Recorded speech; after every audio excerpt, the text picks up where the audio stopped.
고린도전서 1장. 하나님의 뜻에 따라 그리스도 예수의 사도로 부르심을 받은 나 바울과 형제 소스데네는 고린도에 있는 하나님의 교회와 그리스도 예수 안에서 거룩하게 된 사람들에게 이 편지를 씁니다. 여러분은 방방곡곡에서 우리 주 예수 그리스도의 이름을 부르는 모든 사람들과 함께 거룩한 사람으로 부르심을 받았습니다. 예수 그리스도는 우리의 주님이시며 또한 이 모든 사람들의 주님이 되십니다. 하나님 우리 아버지와 주 예수 그리스도께서 여러분에게 은혜와 평강을 주시기를 바랍니다. 그리스도 예수 안에서 여러분에게 주신 하나님의 은혜로 말미암아 나는 늘 하나님께 감사드립니다. 여러분은 예수 그리스도 안에서 모든 말하는 것과 모든 지식 등 모든 면에서 풍성하게 되었습니다. 내가 이렇게 말씀드리는 것은 그리스도에 관하여 증언한 것이 여러분 안에서 확고해졌기 때문입니다. 그러므로 여러분은 영적인 선물을 부족함 없이 받으며 우리 주 예수 그리스도께서 나타나실 것을 간절히 바라고 있습니다. 예수님께서는 여러분을 세상 끝날까지 굳세게 지켜 우리 주 예수 그리스도의 날에 흠이 없는 사람이 되게 하실 것입니다. 여러분을 부르셔서 그의 아들이신 우리 주 예수 그리스도와 사귐을 갖게 하신 하나님은 신실하십니다. 성도 여러분, 우리 주 예수 그리스도의 이름으로 여러분에게 호소합니다. 모두 의견을 합하고 여러분 사이에 편을 나누지 마십시오. 같은 마음과 같은 생각을 가지고 하나가 되십시오. 나의 성도 여러분, 글로의 집에서 온 사람들이 나에게 여러분 사이에 다툼이 있다는 소식을 전해주었습니다. 내용은 이렇습니다. 여러분이 저마다 나는 바울을 따른다, 나는 아볼로를 따른다, 나는 베드로를 따른다, 심지어 나는 그리스도를 따른다고 말한다니 도대체 그리스도가 나뉘었습니까? 바울이 여러분을 위해 십자가에 못 박혔습니까? 아니면 여러분이 바울의 이름으로 세례를 받았습니까? 내가 그리스보와 가이오 두 사람 외에는 여러분 중 어느 누구에게도 세례를 주지 않아 하나님께 감사합니다. 그러므로 여러분 중에서 어느 누구도 바울의 이름으로 세례를 받았다고 말할 수 없을 것입니다. 그러고 보니 내가 스데바나의 가정에도 세례를 준 적이 있습니다. 하지만 이들 외에는 아무에게도 세례를 준 기억이 없습니다. 그리스도께서 나를 보내신 것은 세례를 주기 위해서가 아니라 복음을 전하도록 하기 위해서였습니다. 그것은 인간의 지혜로운 말로 하라는 것이 아니었습니다. 그리스도의 십자가가 그 능력을 잃지 않게 하려는 것입니다. 십자가에 관한 말씀이 멸망할 사람들에게는 어리석은 것에 불과하지만 구원받은 우리에게는 하나님의 능력입니다. 성경에 이렇게 기록되어 있습니다. 내가 지혜로운 사람들의 지혜를 멸하고 지식 있는 사람들의 지식을 물리치리라. 지혜 있는 사람이 어디 있으며 학자가 어디 있습니까? 이 세대의 변론가가 어디 있습니까? 하나님께서 이 세상의 지혜를 어리석게 하지 않으셨습니까? 세상이 자기의 지혜를 통해서는 하나님을 알지 못하게 하신 것이 하나님의 지혜입니다. 그래서 하나님께서는 우리가 전하는 어리석어 보이는 말씀 선포로 믿는 사람들을 구원하기를 기뻐하셨습니다. 유대인들은 표적을 요구하고 그리스인들은 지혜를 찾습니다. 하지만 우리는 그리스도께서 십자가에 못 박히셨다고 전합니다. 이것이 유대인들에게는 걸려 넘어지게 하는 것이요 이방인들에게는 어리석은 것이지만 유대인이 되었든지 그리스인이 되었든지 부르심을 받은 사람들에게 그리스도는 하나님의 능력이며 하나님의 지혜입니다. 하나님의 어리석음이 사람의 지혜보다 더 지혜로우며 하나님의 약함이 사람의 강함보다 더 강합니다. 성도 여러분, 하나님께서 여러분을 부르셨을 당시 여러분의 모습이 어떠했는지를 생각해 보십시오. 세상의 표준으로 볼 때 지혜 있는 사람이 많지 않았고 권력 있는 사람도 많지 않았으며 가문 좋은 사람도 많지 않았습니다. 그러나 하나님께서는 지혜로운 것들을 부끄럽게 하시려고 세상의 미련한 것들을 선택하셨고 강한 것들을 부끄럽게 하시려고 세상의 약한 것들을 선택하셨습니다. 하나님께서는 세상의 비천한 것들과 멸시받는 것 그리고 아무것도 아닌 것들을 선택하여 유력한 것들을 멸하셨습니다. 이것은 하나님 앞에서 어느 누구도 자랑하지 못하게 하기 위해서였습니다. 그러나 여러분은 이러한 하나님에게서 나서 예수 그리스도 안에 있게 되었습니다. 예수님은 하나님께로부터 오는 우리의 지혜와 의와 거룩함과 구속이 되셨습니다. 그러므로 성경에 기록되었듯이 자랑하는 자는 주님 안에서 자랑하십시오. 고린도전서 2장. 성도 여러분, 나도 여러분에게 가서 하나님의 비밀을 전하였을 때 웅변술이나 탁월한 지혜를 가지고 전한 것이 아니었습니다. 그것은 내가 여러분과 함께 있는 동안에는 예수 그리스도와 그분께서 십자가에 못 박히셨다는 것 이외에는 아무것도 알지 않기로 굳게 결심했기 때문입니다. 사실 내가 여러분에게 갔을 때 나는 약하였고 두려웠으며 몹시 떨었습니다. 내가 전한 말이나 선포한 것들은 지혜롭고 설득력 있는 말들이 아니라 성령의 능력을 드러내는 것이었습니다. 이렇게 한 것은 여러분의 믿음을 사람의 지혜가 아니라 하나님의 능력에 두게 하려는 것이었습니다. 그러나 우리는 성숙한 사람들 사이에서는 지혜를 말합니다. 이 지혜는 이 세상의 지혜가 아니며 이 세상에서 멸망해버릴 통치자들의 지혜도 아닙니다. 우리가 말하는 지혜는 하나님의 비밀 가운데 있는 지혜입니다. 이것은 감춰졌던 것이며 하나님께서 우리의 영광을 위해 창조전에 미리 정하신 지혜입니다. 이 시대의 통치자 중 어느 누구도 이 지혜를 깨닫지 못했습니다. 그들이 깨달았다면 영광의 주님을 십자가에 못 박지 않았을 것입니다. 성경에 이렇게 기록되어 있습니다. 하나님께서 자기를 사랑하는 자들을 위해 준비해 두신 것을 눈으로 보지 못하였고 귀로 듣지 못하였으며 마음으로 깨닫지 못하였다. 하나님께서는 성령을 통하여 이 지혜를 우리에게 계시하셨습니다.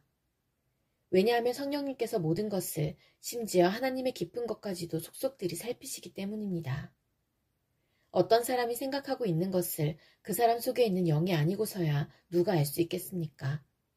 이와 마찬가지로 하나님의 생각도 하나님의 성령만이 아실 수 있습니다. 하나님께서 우리에게 은혜로 주신 것들을 알기 위해 우리는 세상의 영이 아니라 하나님께로부터 오는 성령을 받았습니다. 우리는 사람의 지혜에서 배운 말로 말하지 않고 성령으로부터 가르침받은 말씀으로 말합니다. 성령님께 속한 것은 성령에 속한 것으로 설명해야 하기 때문입니다. 성령에 속하지 않은 사람은 하나님의 성령에 속한 것들을 받아들이지 않습니다. 그런 사람에게는 이런 것들이 어리석어 보입니다. 그런 것들은 영적으로 식별되는 것이므로 세상에 속한 사람은 그런 것들을 깨달을 수도 없습니다. 성령님께 속한 사람은 모든 것을 판단하지만 자신은 아무에게도 판단을 받지 않습니다. 누가 주님의 마음을 알았으며 누가 주님을 가르치겠습니까? 그러나 우리는 그리스도의 마음을 가지고 있습니다. 고린도전서 3장. 성도 여러분, 이전에 나는 성령에 속한 사람에게 말하듯이 여러분에게 할 수가 없어서 세상에 속한 사람을 대하듯, 다시 말해서 그리스도 안에서 어린아이를 대하듯 말할 수밖에 없었습니다. 그때 나는 여러분에게 단단한 음식이 아니라 우유를 먹였습니다. 여러분이 단단한 음식을 먹을 준비가 전혀 되어 있지 않았기 때문인데 지금도 여전히 받을 준비가 되어 있지 않습니다. 여러분은 아직도 세상에 속해 있습니다.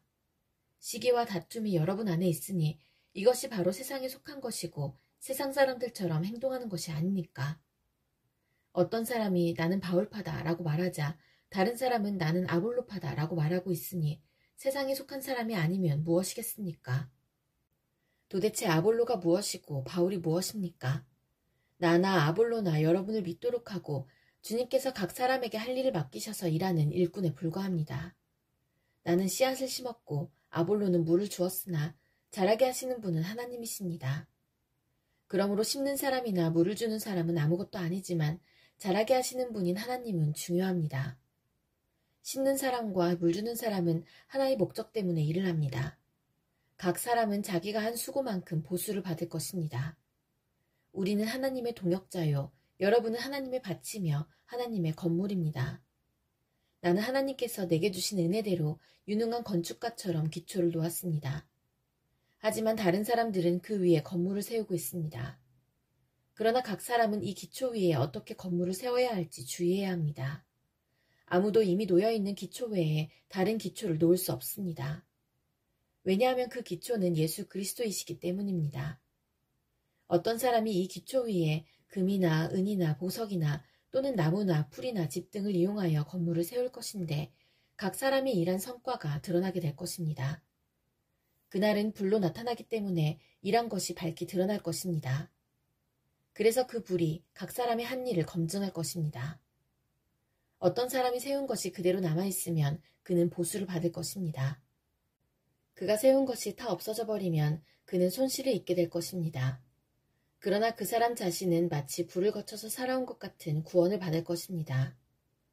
여러분은 자신들이 하나님의 성전인 것과 하나님의 성령께서 여러분 안에 계신다는 사실을 알지 못합니까? 누구든지 하나님의 성전을 멸하면 하나님께서 그 사람을 멸하실 것입니다. 그것은 하나님의 성전은 거룩하며 여러분 자신이 바로 그 성전이기 때문입니다. 자신을 속이지 마십시오. 여러분 중에 어떤 사람이 이 세상의 표준에 따라 자신이 지혜 있는 사람이라는 생각이 들거든 진정 지혜 있는 자가 되기 위해서 어리석은 사람이 되십시오. 이 세상의 지혜는 하나님께서 보시기에 어리석은 것입니다. 그것은 성경에 하나님께서 지혜 있는 자들을 자기 꾀에 빠지게 하신다고 기록되어 있으며 또한 주님께서는 지혜 있는 사람들의 생각이 헛되다는 것을 아신다고 기록되어 있기 때문입니다. 그러므로 아무도 사람과 관련하여 자랑하지 마십시오. 모든 것이 여러분의 것입니다. 바울이나 아볼로나 게바나 세상이나 생명이나 죽음이나 현재일이나 장래일이나 할 것 없이 모든 것이 다 여러분의 것입니다. 그리고 여러분은 그리스도의 것이며 그리스도는 하나님의 것입니다. 고린도전서 4장. 이처럼 여러분은 마땅히 우리를 그리스도의 일꾼이요 하나님의 비밀을 맡은 관리자로 생각해야 합니다. 맡은 사람에게 더없이 요구되는 것은 충성입니다. 나는 여러분에게 판단을 받든지 세상 법정에서 판단을 받든지 전혀 개의치 않습니다. 심지어 나 스스로도 나를 판단하지 않습니다. 나는 양심에 걸리는 것이 조금도 없습니다. 그렇다고 해서 내가 흠이 없다는 말은 아닙니다. 나를 판단하시는 분은 주님이십니다. 그러므로 여러분은 때가 되기 전에는 아무것도 판단하지 말고 주님께서 오실 때까지 기다리십시오. 주님께서 어둠 속에 감추어진 것들을 밝게 나타내시며 사람들의 마음속에 있는 생각까지 드러내실 것입니다. 그때 각 사람은 하나님에게서 칭찬을 받을 것입니다. 성도 여러분, 나는 여러분을 위해 건축가 이야기와 사역자에 관한 이야기를 나 자신과 아볼로에게 적용하여 말하였습니다. 이렇게 한 것은 여러분에게 기록된 말씀의 범위 이상을 벗어나지 말라는 말의 의미를 배우게 하기 위함입니다. 그러므로 여러분은 어느 한 사람은 치켜 세우고 다른 사람은 깔보는 일을 하지 마십시오. 여러분을 별다르게 생각하는 사람이 누구입니까? 여러분이 하나님께로부터 받지 않은 것이 무엇이 있습니까? 모두 받은 것인데 왜 받지 않은 것처럼 자랑하고 있습니까? 여러분은 벌써 배가 불렀습니다. 이미 부자가 되었습니다. 우리 없이도 이미 여러분은 왕노릇을 하였습니다. 우리도 여러분과 함께 왕노릇 할 수 있도록 차라리 여러분이 진짜 왕이었으면 좋겠습니다. 내 생각에는 하나님께서 우리 사도들을 마치 사형 선고를 받은 사람처럼 맹꼴찌로 내놓은 것 같습니다. 그래서 우리는 세상과 천사들과 사람들에게 구경거리가 되었습니다. 우리는 그리스도를 위하여 어리석은 사람이 되었습니다만 여러분은 그리스도 안에서 지혜로운 사람이 되었습니다. 우리는 약하지만 여러분은 강합니다. 여러분은 존경을 받으나 우리는 멸시를 받습니다. 지금 이 순간까지 우리는 굶주리고 목마르고 헐벗고 매맞고 집 없이 떠돌아다니면서 우리의 손으로 힘써서 일하였습니다. 우리는 저주를 받지만 축복해주고 핍박을 당하여도 참고 인내하며 모욕을 당하여도 다정한 말로 대답하였습니다. 바로 이 순간까지 우리는 세상의 쓰레기와 만물의 찌꺼기가 되었습니다. 여러분을 부끄럽게 하려고 이 글을 쓰고 있는 것이 아닙니다. 오히려 여러분을 내 사랑하는 자녀로 생각하여 훈계하기 위해 쓰고 있습니다. 그리스도 안에서 여러분에게 10,000명이나 되는 스승이 있을지 몰라도 아버지는 여러 명이 있을 수 없습니다. 그리스도 예수 안에서 내가 복음 때문에 여러분의 아버지가 되었습니다. 그러므로 여러분에게 권합니다. 나를 본받으십시오. 내가 디모데를 여러분에게 보낸 것도 이러한 이유 때문입니다. 그는 주님 안에서 신실한 나의 사랑하는 아들입니다. 디모데는 내가 모든 교회에서 가르쳤던 그대로 그리스도 예수 안에서 내가 살아왔던 방식을 여러분에게 상기시켜 줄 것입니다. 여러분 중에는 내가 여러분에게 가지 않을 줄로 생각하여 오만방자해진 사람이 있습니다. 그러나 주님의 뜻이면 나는 빠른 시일 안에 여러분에게로 가서 그 오만방자한 사람들의 말이 아니라 그들의 능력이 어떠한지를 알아볼 것입니다. 그것은 하나님의 나라는 말에 있지 않고 능력에 있기 때문입니다. 여러분은 무엇을 더 원하십니까? 내가 여러분에게 갈 때 채찍을 가지고 가는 것이 좋겠습니까? 아니면 사랑과 온유한 심정을 가지고 가는 것이 좋겠습니까? 고린도전서 5장. 여러분 사이에 음행이 있다는 소문이 들립니다. 어떤 사람이 계모를 데리고 살고 있다고 하는데 그와 같은 음행은 이방인들 사이에서도 볼 수 없는 일입니다. 그런 사실을 알고도 여러분은 자만하고 있습니까?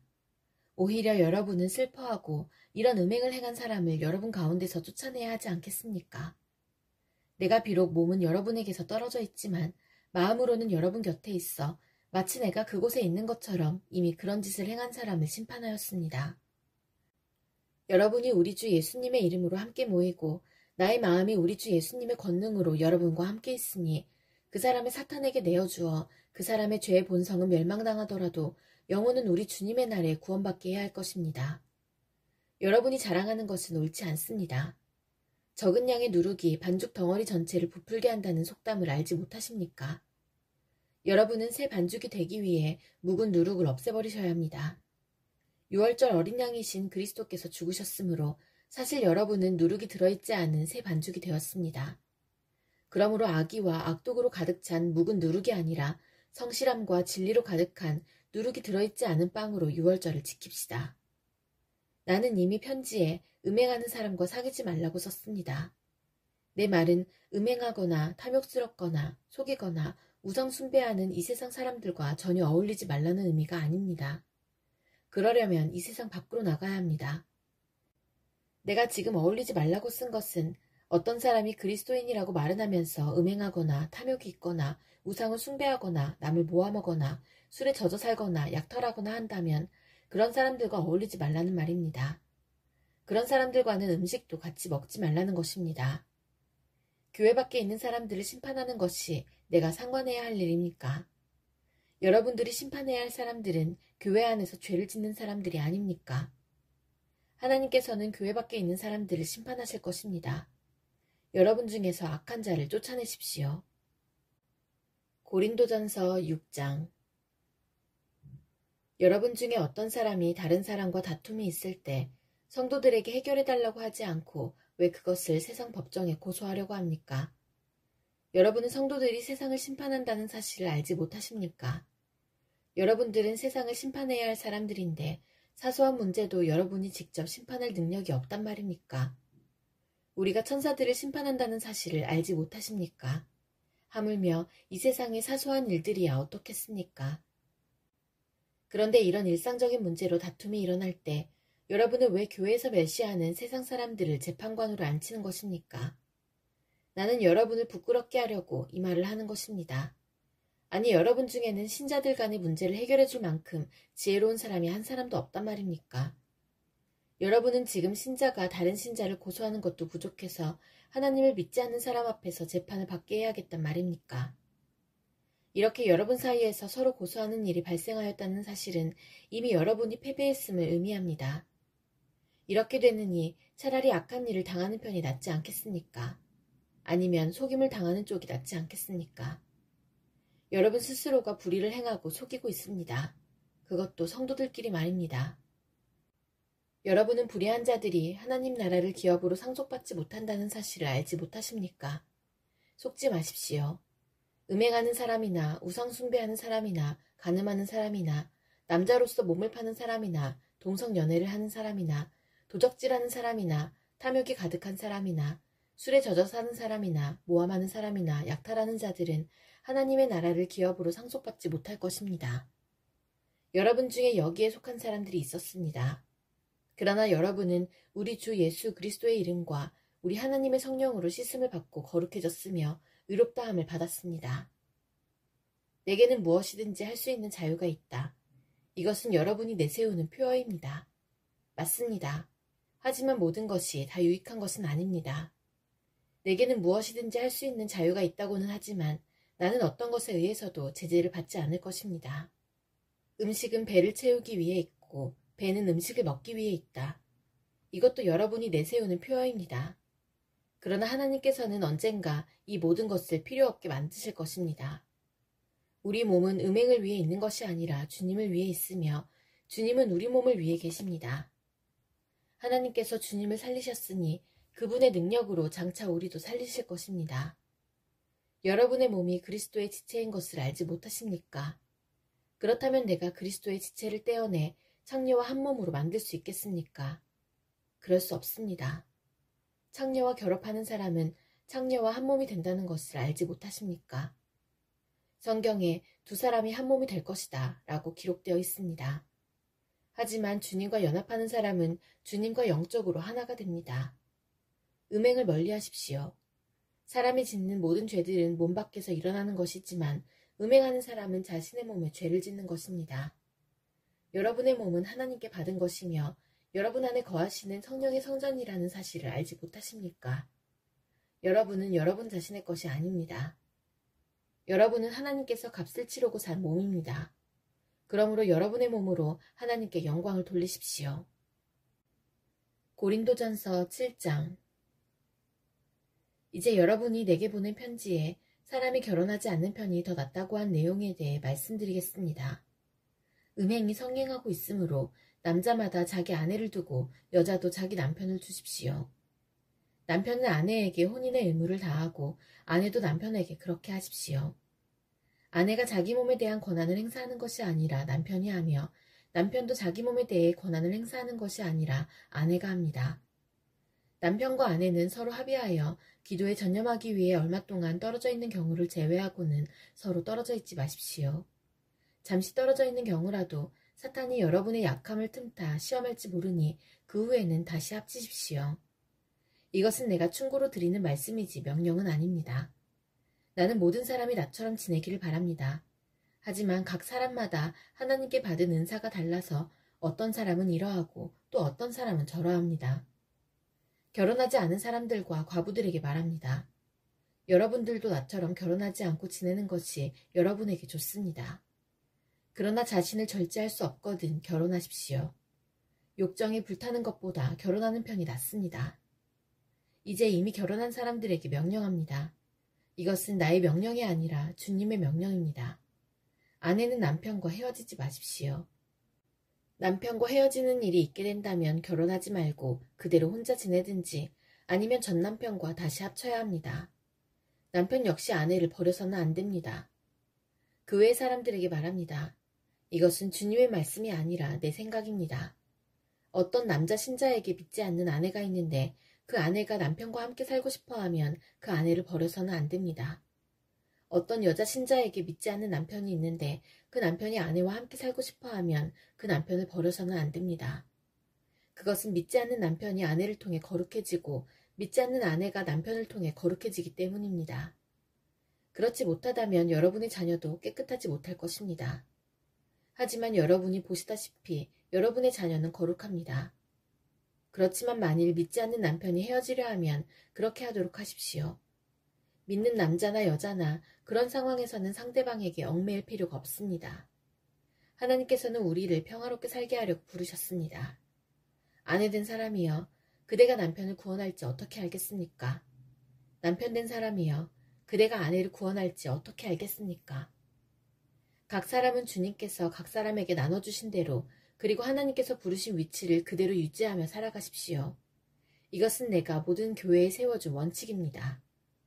부르심을 받았을 때 이미 할례를 받은 사람이 있다면 할례 받은 표시를 없애려 하지 마십시오. 그러나 부르심을 받았을 때 할례를 받지 않은 사람이 있다면 할례를 받으려 하지 마십시오. 할례를 받았느냐 받지 않았느냐 하는 것은 아무것도 아닙니다. 하나님의 계명들을 지키는 것이 중요합니다. 각 사람은 하나님께서 그를 부르셨을 때의 상태 그대로 살아가십시오. 노예였을 때 부름을 받았습니까? 그것 때문에 마음 상해하지 마십시오.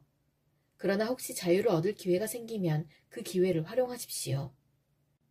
주님 안에서 부르심을 받았을 때의 노예인 사람은 주님께 속한 자유인입니다.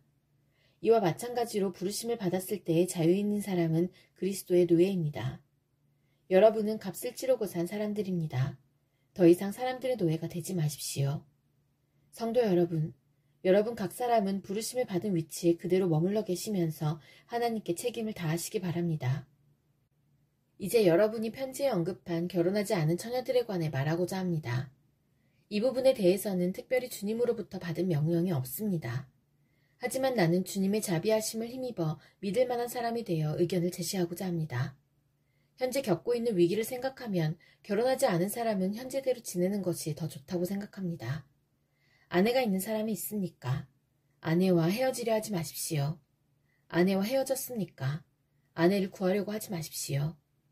그러나 여러분이 결혼한다고 해도 죄를 짓는 것은 아닙니다. 처녀가 결혼한다고 해도 죄를 짓는 것은 아닙니다. 다만 결혼한 뒤에는 이 세상에서 겪는 환난을 맞이하게 될 것입니다. 나는 여러분을 아껴서 이런 말을 하였습니다.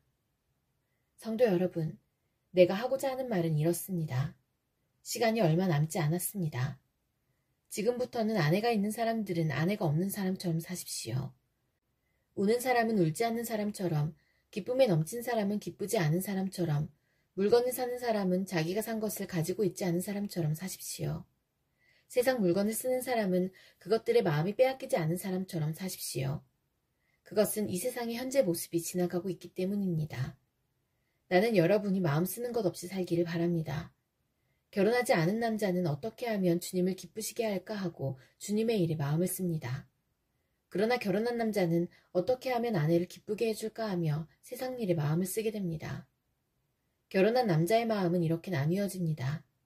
결혼하지 않은 여자나 처녀는 자기의 몸이나 영혼을 주님께 거룩하게 드리기 위해 주님의 일에 마음을 쓰지만 결혼한 여자는 어떻게 하면 남편을 기쁘게 할 수 있을까 생각하며 세상 일에 마음을 씁니다.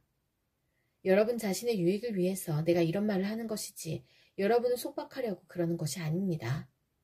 나는 여러분이 나뉘지 않은 마음으로 자신을 주님께 드려 바르게 생활하기를 바랄 뿐입니다. 어떤 남자에게 약혼한 여자가 있는데 자기가 그 여자에게 적절하지 못하게 행동하고 있다는 생각이 들고 더욱이 약혼녀가 혼기를 지날 만큼 나이가 들게 되어 여자와 결혼해야 할 것 같다고 판단된다면 원하는 대로 행하십시오. 죄 짓는 것이 아닙니다. 두 사람은 결혼하는 것이 좋습니다. 그러나 자기 마음에 결혼하지 않기로 굳게 결심을 하고 또 반드시 결혼을 해야 되는 것도 아니고 자신이 욕정을 억제할 능력이 있어서 약혼한 처녀와 결혼하지 않기로 결심을 했다면 그것도 잘하는 것입니다. 그러므로 자기가 약혼한 처녀와 결혼을 하는 것도 잘하는 것이지만 결혼하지 않는 것은 더 잘하는 것입니다. 여자는 남편이 살아있는 동안에는 남편에게 메인 몸입니다. 그러나 남편이 죽으면 자기가 원하는 사람과 자유롭게 결혼할 수 있습니다. 단 남편 될 사람은 반드시 주님을 믿는 사람이어야 합니다. 이것은 내 판단입니다만 그런 여자는 재혼하지 않고 혼자 지내는 것이 더 행복할 것 같습니다. 나에게도 하나님의 성령이 있다고 생각합니다. 고린도전서 8장. 이제 우상에게 제물로 바친 음식을 먹는 문제에 대해 말씀드리겠습니다. 여러분이 우리는 다 지식이 있다고 주장하는 것을 우리는 알고 있습니다. 그러나 지식은 교만하게 하고 사랑은 덕을 세운다는 사실입니다. 어떤 사람이 자기가 무엇인가 안다고 생각하면 그 사람은 마땅히 알아야 할 것을 아직은 모르고 있는 사람입니다. 그러나 그 사람이 하나님을 사랑하면 하나님께서도 그 사람을 알아주십니다. 이제 우상에게 제물로 바친 음식을 먹는 문제에 대해 이야기해 봅시다. 우리는 세상에서 우상이란 아무것도 아니며 하나님은 오직 한 분뿐이라는 사실을 알고 있습니다. 하늘에나 땅이나 신이라고 불리는 존재가 많이 있고 사실 많은 신이 있으며 많은 주가 있지만 우리에게는 아버지가 되시는 하나님 한 분만 계십니다. 만물이 그분에게서 나왔고 우리는 그분을 위해 살고 있습니다. 또 주 예수 그리스도도 한 분만 계십니다. 만물이 그분 때문에 창조되었고 우리도 그분 때문에 살고 있습니다. 그런데 누구나 이러한 진리를 아는 것은 아닙니다. 사람들 중에는 아직도 우상을 숭배하는 습관이 남아있어서 우상에 바친 음식을 먹을 때 그것이 우상에 바친 음식이라고 생각하며 먹는 사람들이 있습니다. 그 사람들의 양심은 약해졌고 더럽혀졌습니다. 그러나 우리를 하나님께 가까이 나아가게 하는 것은 음식이 아닙니다. 음식을 먹지 않는다고 해서 손해되는 것은 아니며 음식을 먹는다고 해서 더 이루어지는 것도 아닙니다. 그렇지만 여러분에게 있는 자유를 행사할 때 그것이 믿음이 약한 성도들에게 걸림돌이 되지 않도록 주의하십시오. 지식이 있다는 여러분이 우상의 신전에서 음식을 먹고 있는 것을 믿음이 약한 성도가 본다면 그가 용기를 얻어 그 사람처럼 우상의 제물로 바친 음식을 먹지 않겠습니까? 이렇게 되면 믿음이 약한 성도는 여러분의 지식 때문에 망하게 되는 것입니다. 그리스도께서는 바로 그 성도를 위해 죽으셨습니다. 이런 식으로 여러분의 동료 성도들에게 죄를 짓고 그들의 약한 양심에 상처를 준다면 여러분은 그리스도께 죄를 짓는 것입니다. 그러므로 내가 먹는 음식 때문에 내 동료 성도들이 걸려 넘어지게 되면 그 사람이 걸려 넘어지지 않도록 하기 위해 나는 평생 고기를 먹지 않을 것입니다. 고린도전서 9장. 내가 자유인이 아니란 말입니까? 내가 사도가 아니란 말입니까? 내가 우리 주 예수님을 보지 못했단 말입니까? 여러분 자신이 내가 주님 안에서 일한 수고의 열매가 아닙니까? 내가 다른 사람들에게는 사도가 아닐지라도 여러분에게는 확실한 사도입니다. 왜냐하면 여러분이 주님 안에서 나의 사도직을 인정해 주었기 때문입니다. 나를 비판하는 사람들에게 나의 입장을 이렇게 밝힙니다. 우리에게 먹고 마실 권리가 없습니까? 다른 사도들과 주님의 동생들과 게바가 그런 것처럼 우리는 신자인 아내를 데리고 다닐 권리가 없습니까? 나와 바나바만 생계를 위해 일해야 한단 말입니까? 자기가 비용을 대가면서 군대 생활을 하는 사람이 어디 있습니까? 포도 농사를 지으면서 그 포도원에서 나는 포도를 따먹지 않는 농부가 어디 있으며 양을 기르면서 거기서 나는 젖을 마시지 않는 사람이 또 어디에 있겠습니까? 내가 사회에서 일어나는 일만 가지고 이렇게 말하는 것은 아닙니다. 율법에도 이런 말이 있지 않습니까? 모세의 율법에 이같이 기록되어 있습니다. 곡식을 타작하는 소의 입에 망을 씌우지 마라. 하나님께서 소를 생각해서 이 말씀을 하신 줄 아십니까? 아니면 우리 모두를 위한 말씀이겠습니까? 이 말씀은 우리를 위해 기록된 말씀이 분명합니다. 밭을 가는 사람은 당연히 어떤 소망을 가지고 밭을 갈며 곡식을 타작하는 사람이 대가를 기대하며 일하는 것은 당연합니다. 우리가 여러분에게 영적인 것을 뿌렸다면 우리가 여러분이 갖고 있는 물질을 거두어드린다고 해서 지나치다고 할 수 있겠습니까? 다른 사람들이 여러분에게 이런 것을 요구하는 권리를 가졌다면 우리는 그럴 권리가 더 있지 않겠습니까? 그러나 우리는 이 권리를 행사하지 않았습니다. 오히려 우리는 그리스도의 복음에 방해가 되지 않기 위해 모든 것을 참았습니다. 여러분은 성전에서 일하는 사람들이 성전에서 나오는 음식을 먹으며 제단에서 봉사하는 사람들이 제단에 바친 것 중에 일부분을 나누어 가진다는 사실을 알지 못합니까? 이와 같이 주님께서도 복음을 전하는 사람들은 복음을 전하는 일로 생활하라고 정하셨습니다. 그러나 나는 이러한 권리를 하나도 사용하지 않았습니다. 그렇다고 해서 여러분이 나에게 그렇게 해주기를 바라서 이 편지를 쓰는 것은 아닙니다. 내가 가지고 있는 이러한 자부심을 빼앗기기보다는 차라리 굶어 죽는 편이 더 낫습니다. 내가 복음을 전한다 해도 자랑할 것이 없는 것은 그것이 내가 당연히 해야 하는 일이 있기 때문입니다. 만일 내가 복음을 전하지 않는다면 나에게 화가 내릴 것입니다. 만일 내가 자원해서 복음을 전한다면 당연히 보수를 받을 것입니다. 그러나 자원해서 하는 일이 아니라면 이것은 내게 맡기신 직무를 다하는 것일 뿐입니다. 그러면 내가 받을 상이 무엇입니까?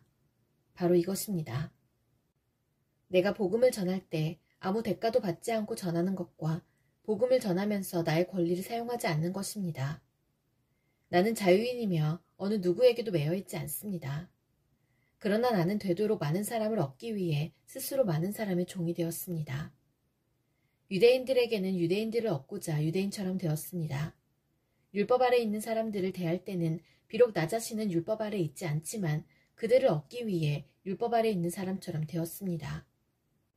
율법 없는 사람들에게는 비록 나 자신은 하나님의 율법을 떠난 사람이 아니라 그리스도의 율법 아래 있는 사람이지만 율법 없는 사람들을 얻기 위해 율법 없는 사람처럼 되었습니다. 믿음이 약한 사람들에게는 약한 사람들을 얻기 위해서 약한 사람이 되었습니다. 내가 모든 사람들에게 그들과 같이 된 것은 아무쪼록 모든 방법을 다하여 그들 중에 몇 사람이라도 구원하기 위해서였습니다. 나는 복음이 주는 복에 참여하기 위해 복음을 전하는 일이라면 무슨 일이든 하고 있습니다. 경기장에서 경주자들이 다 달려가지만 상을 받는 사람은 한 명뿐인 것을 알지 못하십니까? 이와 같이 여러분도 상을 받을 수 있도록 달리십시오. 경기를 하려는 사람은 모든 면에서 자기 절제를 하는 법입니다. 그들은 썩어 없어질 면류관을 얻으려고 절제를 하지만 우리는 썩지 않을 면류관을 얻으려고 그렇게 합니다. 이처럼 나는 목표가 없는 사람처럼 달리지 않습니다. 나는 허공에다 주먹을 휘둘러대는 사람처럼 싸우지 않습니다. 나는 내 몸을 쳐서 굴복시킵니다. 내가 다른 사람들에게는 복음을 전했으나 정작 나 자신은 자격 미달이 될까 두렵습니다. 고린도전서 10장. 성도 여러분, 여러분이 알았으면 하는 것이 있습니다. 그것은 우리 조상들이 다 구름 아래 있었으며 바다를 무사히 건넜던 일입니다. 조상들은 모두 구름과 바다 가운데서 세례를 받아 모세에게 속하게 되었습니다.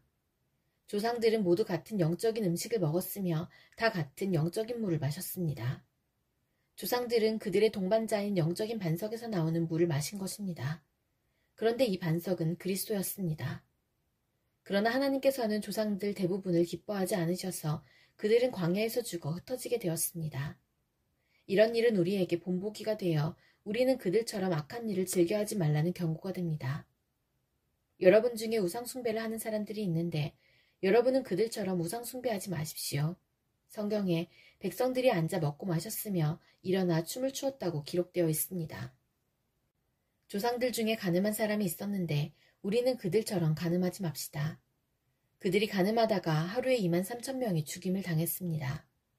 또 우리 조상들 중에는 주님을 시험하다가 뱀에 물려 죽은 사람들이 있었습니다. 우리는 그들처럼 주님을 시험하지 맙시다. 조상들 중에는 불평을 늘어놓다가 멸망시키는 천사에게 멸망당한 사람들이 있었습니다. 그러니 여러분들은 불평하지 마십시오. 이 모든 일들은 우리 조상들에게 본보기로 일어난 일들이며 세상의 종말이 다가오는 시대에 살고 있는 우리에게 경고를 하기 위해 기록되었습니다. 그러므로 자기가 굳게 서 있다고 생각하는 사람은 넘어지지 않도록 주의하십시오. 누구나 겪는 시험 이외에 여러분에게 닥칠 시험은 없습니다. 하나님은 신실한 분이셔서 여러분이 감당할 수 있는 능력 이상의 시험을 당하도록 내버려 두지 않으십니다. 그리고 여러분이 시험을 당할 때에 시험을 견디고 거기서 빠져나올 수 있는 길을 주십니다. 그러므로 나의 사랑하는 여러분, 우상숭배를 멀리하십시오. 나는 여러분에게 판단력이 있다고 생각하여 이 말씀을 드립니다. 내가 하는 말을 판단해 보십시오. 우리가 축복하는 축복의 잔이 그리스도의 피에 참여하는 것이 아니란 말입니까? 또 우리가 나누어 먹는 빵이 그리스도의 몸에 참여하는 것이 아니란 말입니까? 빵이 하나이기에 우리 모두가 하나의 빵을 먹는 것은 우리가 여럿이라도 모두 하나의 몸인 것입니다. 이스라엘 사람들을 생각해 보십시오. 희생 제물을 먹는 사람들은 제단에 참여하는 사람들이 아닙니까?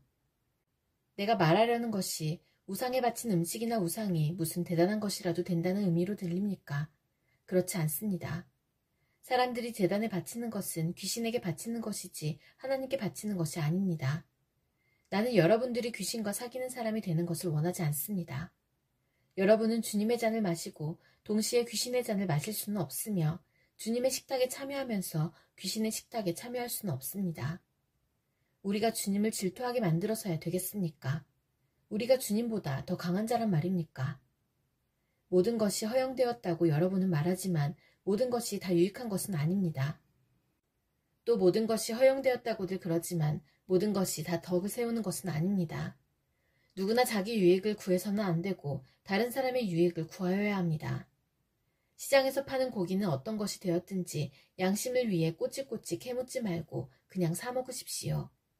땅과 그 안에 가득한 것이 다 주님의 것이기 때문입니다. 주님을 믿지 않는 사람이 여러분을 식사에 초대하여 여러분이 그 집에 가거든 차려놓은 음식은 양심을 위해 꼬치꼬치 깨묻지 말고 무엇이나 드십시오. 그러나 누가 이 음식은 제물로 바쳤던 것이요 라고 말하면 말해준 그 사람과 그의 양심을 위해 그 음식을 먹지 마십시오. 내가 여기서 말하는 양심은 여러분 자신의 양심이 아니라 다른 사람의 양심을 의미하는 것입니다. 왜 나의 자유가 다른 사람의 양심에 의해 판단을 받아야 합니까? 내가 감사하고 음식을 먹는데 내가 음식을 먹은 것 때문에 비난받아야 할 이유가 어디에 있습니까? 그러므로 여러분은 먹든지 마시든지 무엇을 하든지 모든 것을 하나님의 영광을 위해 하십시오. 유대인에게나 이방인에게나 하나님의 교회에 걸림돌 같은 존재가 되지 마십시오. 나처럼 하십시오. 나는 나의 유익을 구하지 아니하고 많은 사람들의 유익을 구하였습니다. 많은 사람들이 구원받도록 모든 면에서 모든 사람들을 기쁘게 하려고 하였습니다.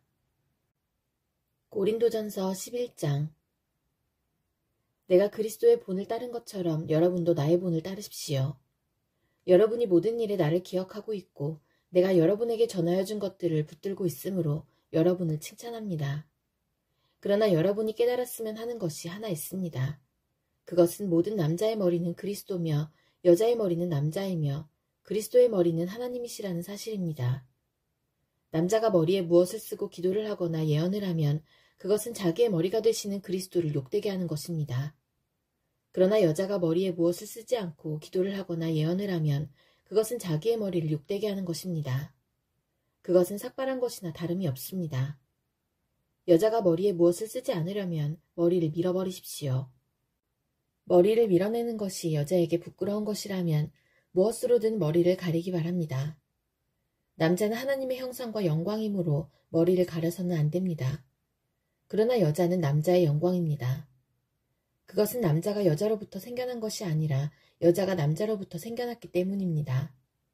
또한 남자가 여자를 위해 창조된 것이 아니라 여자가 남자를 위해 창조되었습니다. 그러므로 천사들 때문에 여자는 권위의 표를 그 머리 위에 지녀야 합니다. 그러나 주님 안에서는 여자가 남자 없이 독자적으로 존재하지 않고 남자도 여자 없이 독자적으로 존재하지 않습니다. 왜냐하면 여자가 남자로부터 생겨난 것처럼 남자는 여자를 통해 태어났기 때문입니다. 그러나 모든 것들이 하나님으로부터 생겨났습니다. 여러분 스스로 한번 판단해 보십시오. 여자가 머리에 무엇이든지 쓰지 않고 하나님께 기도하는 것이 옳은 일입니까? 자연 그 자체가 여러분에게 교훈하듯이 남자가 머리를 길게 하면 명예롭지 못합니다. 그러나 여자가 긴 머리를 하는 것은 그 여자에게 영광이 됩니다. 긴 머리는 여자에게 머리를 가리는 역할을 합니다. 이 문제에 대해 다른 의견을 제기하는 사람이 있다면 내가 말할 수 있는 것은 우리나 하나님의 교회나 이것 외에 다른 풍습은 받지 않았다는 사실입니다. 이제부터 말하는 내용에 대해서는 여러분을 칭찬하지 않겠습니다. 그것은 여러분의 모임이 유익이 되는 것보다는 해가 되기 때문입니다. 첫째로, 내가 듣기로는 여러분이 교회에서 모일 때 파벌이 생긴다고 하는데 나는 그것이 어느 정도는 사실이라고 믿습니다. 여러분 중에서 누가 하나님께 인정받는 사람인지 분명하게 드러나게 하기 위해서는 다른 점도 있어야 할 것입니다. 그러니 여러분이 한자리에 모여 나누는 식사는 성만찬을 나누는 것이 아닙니다. 먹을 때 각자가 자기 것을 먼저 갖다 먹어버리기 때문에 어떤 사람은 굶주리고 어떤 사람은 술에 취합니다. 여러분에게 먹고 마실 집이 없습니까? 여러분이 하나님의 교회를 멸시하고 가난한 사람들에게 굴욕감을 주려는 것입니까? 내가 더 이상 무슨 말을 하겠습니까? 이런 행동에 대해 잘했다고 칭찬할까요? 이번 일에 대해서는 절대로 칭찬할 수가 없습니다. 내가 여러분에게 전해준 것은 주님께 받은 것입니다. 주 예수님께서 배반당하시던 날 밤에 빵을 들고 감사기도를 드리신 다음 빵을 떼시고 이렇게 말씀하셨습니다. 이것은 너희를 위한 내 몸이다. 나를 기억하면서 이것을 행하여라. 똑같은 방법으로 식사 후에 잔을 들고 말씀하셨습니다. 이 잔은 내 피로 세우는 새 언약이다. 이 잔을 마실 때마다 나를 기억하면서 이것을 행하여라. 여러분은 이 빵을 먹고 잔을 마실 때마다 주님이 오실 때까지 주님의 죽으심을 전하십시오. 그러므로 누구든지 합당하지 않은 태도로 빵을 먹거나 주님의 잔을 마시는 사람은 주님의 몸과 피를 범하는 죄를 짓는 것입니다. 각 사람은 자신을 점검한 후에 빵을 먹고 잔을 마셔야 합니다. 주님의 몸이라는 인식이 없이 먹거나 마시는 사람은 자기에게 내릴 하나님의 심판을 먹고 마시는 것입니다. 이런 이유로 여러분 중에는 약한 사람이나 아픈 사람이 많이 있고 죽은 사람들도 적지 않습니다. 우리가 자신을 분별하였더라면 심판을 받지 않았을 것입니다. 그러나 우리가 지금 주님에게서 심판을 받는 것은 세상과 함께 심판을 받지 않기 위해서입니다. 그러므로 나의 성도 여러분, 여러분이 먹으러 함께 모일 때 서로 기다리십시오. 배고픈 사람이 있으면 집에서 식사를 하도록 하십시오. 그래서 여러분이 모이는 것이 심판받는 모임이 되지 않기를 바랍니다. 이 외에 다른 문제들은 내가 여러분에게 가서 알려드리겠습니다. 고린도전서 12장. 성도 여러분, 나는 여러분이 성령께서 주시는 선물들에 대해 모르기를 원치 않습니다. 여러분은 이방인으로 있었을 때 말도 못하는 우상의 이끌림을 받았다는 사실을 아실 것입니다. 그러므로 여러분에게 알려드릴 것이 있습니다. 하나님의 성령으로 말하는 사람은 예수님은 저주받은 사람이다 라고 말하지 않으며 성령을 통하지 않고는 예수님은 주님이시다 라고 말할 수 없습니다. 선물은 다양하지만 성령은 같은 성령이십니다. 섬기는 일은 다양하지만 주님은 같은 주님이십니다. 일하는 것은 여러 가지이지만 모든 사람 속에서 모든 일을 하시는 분은 같은 하나님이십니다. 성령께서 각 사람에게 나타나신 것은 공동의 이익을 얻게 하려는 것입니다. 어떤 이는 성령으로부터 지혜의 말씀을, 다른 사람은 동일한 성령에게서 지식의 말씀을 받았습니다. 또 어떤 사람은 같은 성령으로부터 믿음을, 다른 사람은 병 고치는 능력을, 다른 사람은 기적을 행할 수 있는 능력을, 또 다른 사람은 예언을, 다른 사람은 영들을 구별할 수 있는 능력을, 또 다른 사람은 다양한 언어를 말할 수 있는 능력을, 어떤 사람은 그 언어들을 통역할 수 있는 선물을 받았습니다. 이 모든 일은 한 분이신 같은 성령께서 하시는 일입니다. 성령께서는 그분이 원하시는 대로 각 사람에게 이런 것들을 나누어 주십니다. 몸은 하나이지만 많은 지체들이 있고 몸의 지체들이 많이 있지만 한 몸인 것처럼 그리스도도 그와 같습니다. 우리는 유대인이든지 그리스인이든지 종이든지 자유인이든지 모두 한 성령으로 세례를 받아 한 몸을 이루었고 모두 한 성령을 모시게 되었습니다. 몸은 하나의 지체가 아니라 많은 지체들로 이루어져 있습니다. 발이 나는 손이 아니므로 몸의 일부가 아니다 라고 말한다고 해서 발이 몸의 일부분이 아니라고 하겠습니까? 귀가 나는 눈이 아니므로 몸의 일부가 아니다 라고 말한다고 해서 몸의 일부분이 아니라고 하겠습니까? 온몸이 눈이라면 어떻게 듣겠습니까? 온몸이 귀라면 어떻게 냄새를 맡겠습니까? 그러나 사실 하나님께서는 그분이 원하시는 대로 몸 안에 각각 다른 기능을 하는 여러 지체를 두셨습니다. 모든 것이 하나의 지체뿐이라면 몸은 어디 있겠습니까? 그러나 지금 그런 것처럼 지체는 많아도 몸은 하나입니다. 눈이 손에게 너는 내게 필요 없어 라고 할 수 없으며 머리가 발에게 너는 내게 쓸데없어 라고 말할 수 없습니다. 이와는 반대로 몸에서 더 약해 보이는 부분이 오히려 요긴하며 몸에서 고귀하지 못하다고 생각하는 지체를 우리는 더욱 고귀하게 대하고 볼품없는 부분들을 더 품위 있게 꾸밉니다. 반면에 우리 몸 중에서 아름다워 보이는 부분들은 특별히 그럴 필요가 없습니다. 하나님께서는 몸의 지체들을 함께 모아 부족한 지체들에게 더욱 큰 영광을 주셨습니다.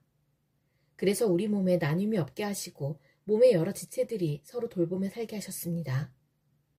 몸의 한 지체가 고통을 당하면 모든 지체가 함께 고통을 당하고 한 지체가 영광을 받으면 모든 지체가 함께 기뻐합니다. 여러분들은 그리스도의 몸이며 한 사람 한 사람은 그 몸의 지체입니다. 하나님께서 교회 안에 일할 사람들을 세우셨습니다. 첫째는 사도들이요, 둘째는 예언자들이요, 셋째는 교사들이요, 그 다음에는 기적을 행하는 사람들이요, 또한 병 고치는 능력이 있는 사람들이요, 다른 사람들을 도와주는 사람들이요, 또 지도력이 있는 사람들, 그리고 방언을 말하는 사람들입니다. 모든 사람이 다 사도이겠습니까? 모두가 예언자이겠습니까? 모두가 교사이겠습니까? 모든 사람이 기적을 행하는 사람이겠습니까? 또 모두가 병 고치는 능력이 있는 사람이겠습니까? 모두가 방언으로 말하는 사람이겠습니까? 모두가 방언을 통역하는 사람이겠습니까? 하지만 여러분들은 더 큰 선물을 받도록 간절히 구하십시오. 이제 나는 여러분에게 가장 좋은 길을 보여드리겠습니다. 고린도전서 13장. 내가 사람의 방언과 천사의 말을 하더라도 내게 사랑이 없다면 나는 울리는 종과 시끄러운 꽹과리와 다를 게 없습니다. 내가 예언하는 선물을 받고 모든 비밀과 모든 지식을 헤아리고 또 산을 옮길 만한 믿음을 가지고 있다 하더라도 내게 사랑이 없다면 나는 아무것도 아닙니다.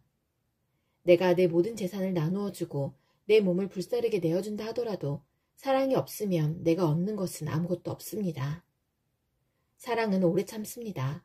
사랑은 친절합니다. 사랑은 시기하지 않습니다. 사랑은 자랑하지 않습니다. 사랑은 교만하지 않습니다. 사랑은 무례히 행동하지 않습니다. 사랑은 자기 유익을 구하지 않습니다. 사랑은 쉽게 성내지 않습니다. 사랑은 원한을 품지 않습니다. 사랑은 불의를 기뻐하지 않고 진리와 함께 기뻐합니다. 사랑은 모든 것을 덮어주며 모든 것을 믿으며 모든 것을 소망하며 모든 것을 견뎌냅니다. 사랑은 영원합니다. 예언은 있다가도 없고 방언도 있다가 그치며 지식도 있다가 사라질 것입니다. 우리가 지금은 부분적으로 알며 부분적으로 예언하지만 완전한 것이 오면 부분적인 것은 사라지게 될 것이기 때문입니다. 내가 어렸을 때는 말하는 것이 어린아이와 같고 생각하는 것이 어린아이와 같고 깨닫는 것이 어린아이와 같았지만 어른이 되어서는 유치한 것들을 버렸습니다. 지금은 우리가 거울을 통해 보는 것 같이 희미하게 보지만 그때에는 얼굴과 얼굴을 마주 보듯이 보게 될 것입니다. 지금은 우리가 부분적으로 알지만 그때에는 하나님께서 나를 아신 것처럼 완전하게 알게 될 것입니다. 그런즉 믿음, 소망, 사랑 이 세 가지는 항상 있을 것인데 그 중에서 가장 위대한 것은 사랑입니다. 고린도전서 14장. 여러분은 사랑을 추구하십시오. 영적인 선물을 간절히 바라되 그 중에서도 특히 예언하기를 구하십시오. 방언을 말하는 사람은 사람에게 말하는 것이 아니라 하나님께 말하기 때문에 그가 하는 말을 알아들을 수 있는 사람이 없습니다. 그 사람은 성령으로 하나님의 비밀들을 말하는 것입니다. 이와는 달리 예언하는 사람은 사람에게 말합니다. 그는 사람들에게 덕을 세우며 용기를 북돋우고 위로를 주는 말을 합니다. 방언을 말하는 사람은 자기 자신에게만 덕을 세우지만 예언하는 사람은 교회에 덕을 세웁니다. 나는 여러분 모두가 방언을 말하기를 원하지만 더욱 원하는 것은 예언하는 것입니다.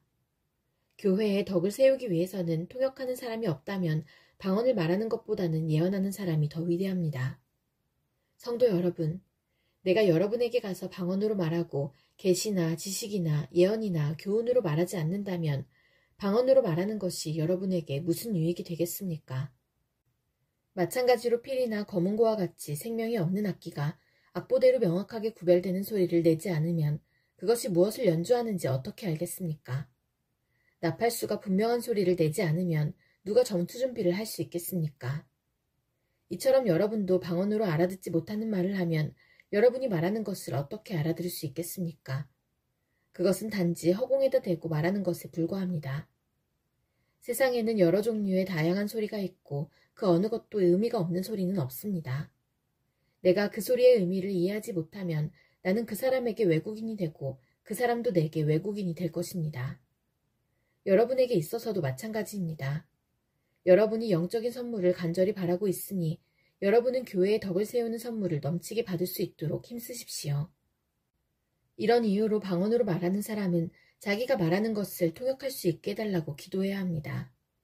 혹시 내가 방언으로 기도하게 된다면 내 영은 기도하지만 내 마음은 아무런 열매가 없습니다. 그렇다면 어떻게 하면 좋겠습니까? 나는 영으로 기도하면서 마음으로 기도하겠습니다. 또 영으로 찬양하면서 마음으로도 찬양하겠습니다. 그렇지 않고 여러분이 영으로만 하나님께 감사한다면 거기에 참석한 초심자가 여러분의 말을 알아듣지 못하는데 어떻게 여러분이 드린 감사에 아멘이라고 말하겠습니까? 여러분이 감사한 것 자체는 잘한 일이었는지 몰라도 다른 사람에게는 덕을 세우지 못하는 것입니다. 나는 내가 여러분 중에 어느 누구보다도 더 많이 방언을 말하는 것으로 인해 하나님께 감사드립니다.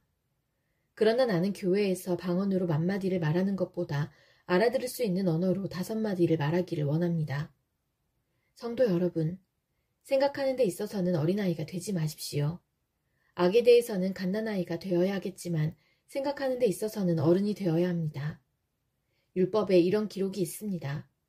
주님께서 말씀하시기를 다른 방언하는 사람들과 외국인의 입술을 통해 이 백성에게 말할지라도 저희가 오히려 나의 말을 듣지 않을 것이다. 그러므로 방언은 믿는 사람들이 아니라 믿지 않는 사람들을 위해 주신 표적이지만 예언은 믿지 않는 사람들이 아니라 믿는 사람들을 위해 주신 것입니다. 만일 모든 교회가 한자리에 모여서 저마다 방언으로 말한다면 깨달음이 적은 사람이나 믿지 않는 사람이 교회에 들어와서는 여러분을 정신 나갔다고 하지 않겠습니까? 그러나 모든 사람이 예언하고 있는데 믿지 않는 사람이나 깨달음이 적은 사람이 들어오면 그들은 모든 사람들에 의해 자기가 죄인이라는 책망을 받고 모든 사람들에게 심판을 받아 그 사람 속에 감춰진 것들이 백일하에 드러날 것이며 그 사람은 무릎을 꿇고 하나님을 경배하며 참으로 하나님께서 여러분 가운데 계십니다. 라고 외칠 것입니다. 성도 여러분, 어떻게 하면 좋겠습니까?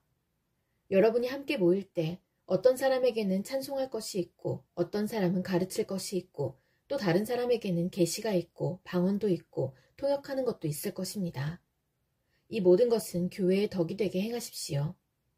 누군가 방언을 말하게 되는 경우 2사람 혹은 기껏해야 3사람 정도만 말하게 하십시오. 그것도 한 번에 한 사람씩 말하고 한 사람은 통역을 하십시오. 통역하는 사람이 없으면 교회에서는 방언을 하지 말고 자기 자신과 하나님께만 말하십시오. 예언하는 사람의 경우에는 두세 명이 말하고 다른 사람은 그들이 말하는 것을 분별하도록 하십시오. 그러나 만일 앉아있는 다른 사람에게 계시가 내리면 먼저 예언하던 사람은 예언을 그쳐야 합니다. 이래야 여러분 모두가 차례대로 예언할 수 있게 되어 모든 사람들이 교훈과 격려를 받게 됩니다. 예언자들의 영은 예언자들의 자기 절제에 의해 통제를 받습니다. 하나님은 무질서의 하나님이 아니라 평화의 하나님이십니다. 성도들의 모든 교회에서 그렇게 하듯이 여자는 교회에서 말없이 있어야 합니다. 여자들이 말하는 것은 허락되지 않았습니다. 율법에서 말하듯이 여자들은 복종해야 합니다. 혹시 배우고 싶은 것이 있으면 집에서 자기 남편들에게 물어보십시오. 여자가 교회에서 말하는 것은 여자 자신에게 부끄러운 일입니다. 하나님의 말씀이 여러분에게서 나왔습니까? 아니면 하나님의 말씀이 여러분에게만 내렸습니까? 누구든지 자기를 예언자나 영적인 선물을 받은 자로 생각하는 사람이 있으면 내가 여러분에게 쓴 것이 주님의 계명이라는 것을 명심하십시오. 이러한 사실을 인정하지 않는 사람은 자신도 인정받지 못할 것입니다. 그러므로 나의 성도 여러분, 예언하기를 간절히 바라십시오. 그리고 방언으로 말하는 것을 막지 마십시오. 다만 모든 것을 적당하게 하고 질서 있게 하십시오. 고린도전서 15장. 성도 여러분, 내가 여러분에게 전파한 복음에 대해 여러분에게 알려드리려고 합니다. 여러분이 받아 그 안에 굳게 선 복음 말입니다. 내가 여러분에게 전파한 말씀을 굳게 붙들고 헛되이 믿지 않으면 여러분은 이 복음으로 구원을 얻습니다. 내가 받은 가장 중요한 것을 여러분에게 전해주었습니다. 그리스도께서 성경에 기록된 대로 우리 죄를 위해 죽으신 것과 장사 지낸 바 되었다가 성경에 기록된 대로 3일 만에 다시 살아나셨다는 것과 그리고는 베드로에게 나타나시고 그 후에 12제자에게 나타나시고 그 후에 한 번에 500명이 넘는 사람들에게도 나타나셨다는 사실입니다. 그 사람들 중에는 이미 죽은 사람들도 있지만 대부분은 아직도 살아있습니다. 그 후에 야고보에게 그 다음에 모든 사도들에게 나타나시고 맨 마지막으로 조사나와 같은 나에게도 나타나셨습니다. 나는 모든 사도들 중에서 가장 작은 사람입니다. 나는 과거에 하나님의 교회를 핍박했던 사람이기 때문에 사도라고 불릴 자격이 없습니다. 그러나 지금의 나는 하나님의 은혜로 된 것이므로 내게 베푸신 그분의 은혜가 헛되지 않습니다. 나는 다른 사도들보다 더 열심히 일하였습니다. 그러나 그 일은 내가 한 것이 아니라 나와 함께 하시는 하나님의 은혜로 한 것이었습니다. 내가 되었든지 아니면 그 사람들이 되었든지 간에 우리가 전파한 복음은 이런 내용이고 여러분은 이것을 믿었습니다. 그리스도께서 죽은 자들 가운데서 다시 살아나셨다고 우리가 전파하는데 여러분 중에서 죽은 자들의 부활이 없다고 말하는 사람이 있는 것은 어찌된 일입니까? 죽은 자들의 부활이 없다면 그리스도께서도 다시 살아나지 못하셨을 것입니다. 그리고 그리스도께서 다시 살아나지 못하셨다면 우리가 전파한 복음도 헛되며 여러분의 믿음도 헛될 것입니다. 그뿐만이 아닙니다. 우리는 하나님께서 그리스도를 다시 살리셨다고 그분에 대해 증언했으니 하나님에 대해 거짓 증언한 사람들로 판명될 것입니다. 죽은 자들이 다시 살아나지 못한다면 하나님께서 그리스도를 다시 살리지 않았을 것입니다. 참으로 죽은 자들이 다시 살아나는 일이 없다면 그리스도께서도 다시 살아나지 못했을 것입니다. 그리고 그리스도께서 살아나지 않으셨다면 믿음은 공허한 것이 될 뿐더러 여러분은 여전히 죄 가운데 있을 것입니다. 그렇게 되면 그리스도를 믿다가 죽은 사람들도 멸망했을 것입니다. 우리가 그리스도 안에서 소망하는 것이 이 세상 삶에 그친다면 우리는 이 세상 어느 누구보다도 불쌍한 사람들일 것입니다. 그러나 이제 그리스도께서는 죽은 자들 가운데서 다시 살아나 잠자는 자들의 첫 열매가 되셨습니다. 죽음이 한 사람을 통해 온 것처럼 죽은 자들의 부활도 한 사람을 통해 옵니다. 아담 안에서 모든 사람이 죽은 것 같이 그리스도 안에서 모든 사람이 생명을 얻게 될 것입니다. 하지만 각각 차례가 있습니다. 첫 열매이신 그리스도께서 먼저요. 그 다음에는 그리스도께서 재림하실 때 그리스도께 속한 사람들입니다. 그러고 나서 그리스도께서 모든 권력과 모든 권세와 능력을 멸하고 나라를 하나님 아버지께 돌려드릴 마지막 때가 올 것입니다. 그리스도께서는 모든 원수를 자기의 발 아래 두실 때까지 당연히 왕노릇해야 합니다. 그리스도께 멸망받을 마지막 원수는 죽음입니다. 성경에 하나님께서 모든 것을 그분의 발 아래 복종시키셨다 라고 기록되어 있습니다. 여기서 모든 것을 그분의 발 아래 복종시킨다고 할 때는 모든 것을 그리스도 아래 두신 하나님 자신은 그 안에 포함되지 않는다는 것이 분명합니다. 하나님께서 모든 것을 하나님의 아들 아래 복종시키실 때에는 아들 자신도 모든 것을 자기 아래 두신 아버지께 복종할 것입니다. 그리하여 하나님께서 우주의 주님으로서 만물을 지배하실 것입니다. 죽은 자들이 다시 살아나는 일이 없다면 죽은 자들을 위해 대리로 세례를 받는 사람들은 왜 세례를 받는 것입니까? 죽은 사람들이 도무지 살아나지 않는다면 그 사람들이 죽은 자들을 위해 세례를 받는 이유는 무엇입니까? 우리의 경우는 어떻습니까? 우리는 무슨 이유로 매 순간 위험에 처한단 말입니까? 성도 여러분, 우리 주 예수 그리스도 안에서 내가 여러분에 대해 가지고 있는 자랑을 두고 확신 있게 말합니다만 나는 날마다 죽습니다. 내가 에베소에서 사나운 짐승들과 싸운 것이 단순한 인간적인 이유에서였다면 내가 얻은 것이 무엇이겠습니까? 죽은 자들이 다시 살아나는 일이 없다면 먹고 마시자, 내일이면 죽을 목숨이라고 하지 않겠습니까? 속지 마십시오. 나쁜 친구를 사귀면 좋은 습관도 나쁘게 됩니다. 정신을 똑바로 차리고 죄짓지 마십시오. 여러분 중에 하나님에 대해 무지한 사람들이 덜어 있어서 여러분이 부끄러운 줄을 알라고 이 말을 하는 것입니다. 그러나 죽은 자들이 어떻게 다시 살아나며 또 그들은 어떤 몸으로 나오게 되느냐라고 묻는 사람이 있을 것입니다. 참으로 어리석습니다. 여러분이 뿌리는 씨는 죽지 않으면 살아나지 못합니다. 여러분이 뿌리는 것은 다 자란 몸이 아니라 밀이든 그 밖에 다른 곡식이든 단지 그 씨일 뿐입니다. 그러나 하나님께서는 그분의 계획대로 뿌린 것에 몸을 주시며 씨앗 하나하나에 각각 알맞는 몸을 주십니다. 모든 육체가 똑같지는 않습니다. 사람의 육체가 있고 동물의 육체가 있으며 새의 육체가 있고 물고기의 육체가 있습니다. 또한 하늘에 속한 몸만 있는 것이 아니라 땅에 속한 몸도 있습니다. 그러나 하늘에 속한 영광과 땅에 속한 영광이 각각 다릅니다. 해와 달과 별의 영광이 각각 다르고 별들 사이에서도 그 영광은 각기 다릅니다. 죽은 자들의 부활도 이와 같습니다. 썩을 몸은 심지만 썩지 않을 몸으로 다시 살아납니다. 비천한 몸을 심지만 영광스러운 몸으로 다시 살아납니다. 또한 약한 몸을 심지만 능력 있는 몸으로 다시 살아납니다. 자연적인 몸을 심지만 영적인 몸으로 다시 살아납니다. 자연적인 몸이 존재한다면 영적인 몸도 존재합니다. 성경에 첫사람 아담이 살아있는 존재가 되었다고 기록된 것처럼 마지막 아담은 생명을 주는 영이 되었습니다. 그러나 신령한 몸이 먼저 있었던 것은 아닙니다. 자연적인 몸이 먼저 있었고 그 후에 신령한 몸이 왔습니다. 첫사람은 땅의 흙에서 나왔고 둘째 사람은 하늘에서 났습니다. 땅에 속한 사람들은 땅에 속한 그 사람과 같고 하늘에 속한 사람들은 하늘에 속한 그분과 같습니다. 우리가 땅에 속한 사람의 형상을 지니고 있는 것처럼 하늘에 속한 분의 형상을 지니게 될 것입니다. 성도 여러분, 내가 분명히 선언하거니와 육체와 피는 하나님의 나라를 상속받을 수 없으며 썩는 것은 썩지 아니하는 것을 상속받을 수 없습니다. 내가 여러분에게 비밀을 알려드리겠습니다. 우리는 다 잠잘 것이 아니라 변화될 것입니다. 마지막 나팔 소리가 울릴 때 눈 깜짝할 사이에 죽은 자들이 썩지 않을 몸으로 다시 살아나며 우리는 변화될 것입니다.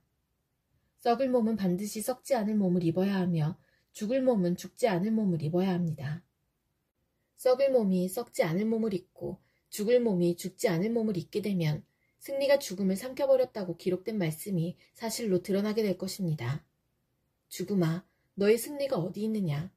죽음아, 너의 찌르는 것이 어디 있느냐? 죽음이 찌르는 것은 죄이며 죄의 힘은 율법입니다. 그러나 우리 주 예수 그리스도를 통해 우리에게 승리를 주시는 하나님께 감사합니다.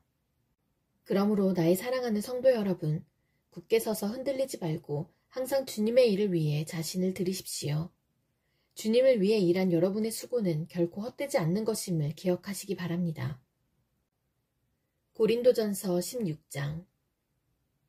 이제 성도들을 돕기 위한 헌금에 대해 말하고자 합니다. 내가 갈라디아의 여러 교회에게 지시한 대로 여러분도 그렇게 하십시오. 여러분은 매주 첫날 각자 할 수 있는 대로 자기 수입에 따라 얼마씩을 저축해 두십시오. 그리하여 내가 여러분에게 갈 때 헌금을 하느라고 마음 쓰는 일이 없게 하십시오. 내가 그곳에 가게 되면 여러분이 인정하는 사람에게 내가 소개장을 주어 그가 여러분이 모은 선물을 예루살렘으로 가져가게 하겠습니다. 만일 나도 가는 것이 더 좋다면 그들은 나와 함께 갈 것입니다. 나는 마케도니아에 갈 일이 있으니 그곳에 들렀다가 여러분에게 가려고 합니다.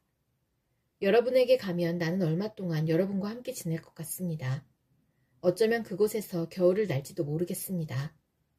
그런 뒤에 다음 목적지가 어디든지 간에 여러분이 그리로 나를 보내주시기 바랍니다. 나는 지금 지나가는 길에 잠깐 들러 여러분을 보려는 것이 아닙니다. 주님이 허락하신다면 한동안 여러분과 함께 지내고 싶습니다. 그러나 오순절까지는 에베소에 머물 예정입니다. 나를 대적하는 자들이 많기는 하지만 많은 일을 할 수 있는 큰 문이 내게 열려있기 때문입니다. 디모데가 그리로 가면 여러분과 지내는 동안 아무런 두려움이 없게 해주십시오. 디모데는 나와 마찬가지로 주님을 위해 일하는 사람입니다. 그러니 아무도 그를 업신여기지 마십시오. 디모데가 평안한 마음으로 내게 돌아오게 해주십시오.